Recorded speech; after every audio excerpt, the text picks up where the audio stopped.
A polícia acredita que Alex, motivado pelo desejo de ver alguém morrer, pelas suas próprias mãos, o levou a cometer 4 assassinatos. Às vezes, não há motivo nenhum. A pessoa mata, simplesmente, porque teve desejo. Em Washington, num bairro tranquilo, que não está familiarizado com o crime brutal, em 5 de janeiro de 1997, uma ligação matinal para a delegacia levou os agentes para um parque isolado. Alguém tinha descoberto um corpo de uma jovem, uma corda amarrada firmemente em torno do pescoço da vítima, deixou claro que ela tinha sido assassinada. A polícia começou a procurar, por qualquer forma de identificação, para saber quem é a vítima. Perto do corpo, eles encontraram um talão de cheques. A conta estava em nome de Karen Branco, e listava um endereço de San Diego. A polícia vasculhou registros, procurando por Karen Branco, que correspondia à descrição da vítima. O detetive de homicídios Jeff Gomes encontrou informações de uma mulher de 20 anos, com esse nome e descrição física. Encontrou também o endereço da casa de Karen, apenas alguns quarteirões do parque onde o corpo estava. Depois de confirmar que era a mesma Karen Branco que foi encontrada assassinada, o detetive Gomes teve a árdua tarefa de notificar a família. Policiais foram para a casa da vítima, embora havia vários carros estacionados na entrada da garagem. A casa estava escura, ninguém parecia estar em casa. Detetives descobriram uma porta destrancada. Temendo que alguém pudesse estar em perigo, um dos oficiais entrou na propriedade. A casa estava estranhamente silenciosa, parecia que os residentes tinham sido roubados.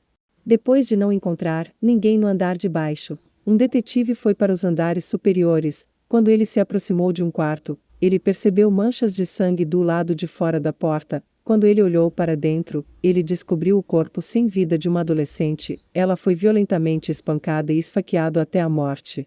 Em seguida, ele seguiu um rastro de sangue que o conduziu pelo corredor até outra sala. Lá ele encontrou outra cena horrível.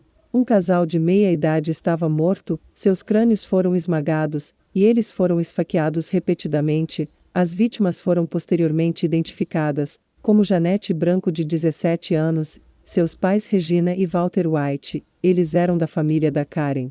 Técnicos forenses começaram a procurar por pistas para ajudá-los a reconstruir o que havia ocorrido. Todas as vítimas foram ferozmente espancadas com um objeto contundente e depois esfaqueados dezenas de vezes no rosto e no pescoço. A polícia fotografou e limpou dezenas de manchas de sangue. As únicas pistas reais para encontrar o assassino são pegadas de botas sangrentas.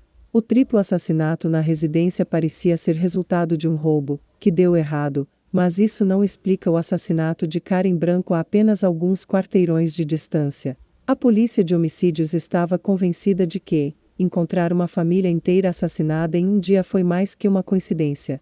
A polícia concentrou a investigação no assassinato de Karen, acreditando que seu assassino era responsável pelos outros 3 homicídios. Através de entrevistas, os investigadores souberam que, antes de Karen se mudar para San Diego, ela associou a um grupo de adolescentes góticos, vestindo tudo de preto, pintando suas faces, pintando o cabelo. Eles às vezes fingiam ser vampiros, e eles se vestem como bruxas. A polícia soube que uma das amigas tinha visto Karen na noite antes de seu corpo ser descoberto. A amiga disse que Karen havia visitado sua família naquela noite, e logo saiu para encontrar um amigo chamado David, que devia algum dinheiro a ela. O amigo David, de 17 anos, estudante do ensino médio, confirmou que ele e Karen White eram amigos, mas ele disse que não havia desde que ela tinha voltado para a cidade. Na noite do assassinato, ele afirmou que esteve na casa de um amigo a noite toda. Ele e seu amigo não saíram naquela noite.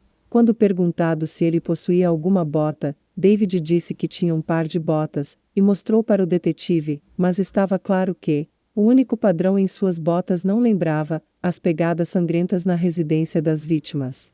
Investigadores frustrados continuaram entrevistando amigos de Karen. Alguém acreditava que tinha uma informação importante. Ela disse que David saiu com um amigo chamado Alex na noite dos assassinatos.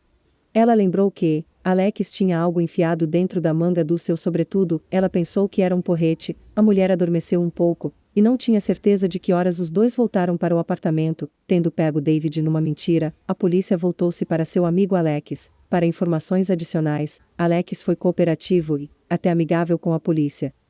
Ele insistiu que ele e David estavam em casa a noite toda, mas quando os detetives o confrontaram com as declarações de seu colega, seu comportamento mudou. Detetives de homicídios viram que seu queixo começou a tremer, ele imediatamente começou a suar, e ele ficou visivelmente nervoso. Sem saída, Alex confessou os 4 assassinatos. Ele disse que ao sair do apartamento, deixou David na casa da namorada, depois foi ao parque sozinho para encontrar Karen. Ele planejou contar a Karen que David seria incapaz de pagar o dinheiro que devia a ela. No meio do caminho, ele decidiu que queria sentir a sensação de matar alguém, então estrangulou a jovem, temendo que Karen tivesse contado a seus pais sobre a dívida de David. Ele foi para a casa dela e espancou e esfaqueou a família. Ele foi preso e acusado pelos 4 assassinatos, embora Alex tenha confessado os assassinatos. Investigadores sabiam por experiência que precisavam cientificamente confirmar suas declarações. Eles não estavam convencidos de que Alex tinha agido sozinho. Todas as fotos da cena do crime foram enviadas para um especialista, para reconstruir o triplo assassinatos. Uma gota de sangue, a maioria de suas evidências forenses, diz a você quem estava envolvido em um crime, o que aconteceu no crime, como aconteceu. Às vezes é muito significativo e padrões manchados de sangue falam sobre os eventos que criaram as cenas do crime. Especialista olhou as fotografias para estabelecer os tipos de armas que foram usadas nos assassinatos. O especialista percebeu cortes nos corpos das vítimas, eram consistentes por ter sido causado por força afiada. Provavelmente lâmina de uma faca, o tamanho das manchas é muito pequeno, e há muitas bordas finas, que comprova que foi usado um instrumento de lâmina afiada.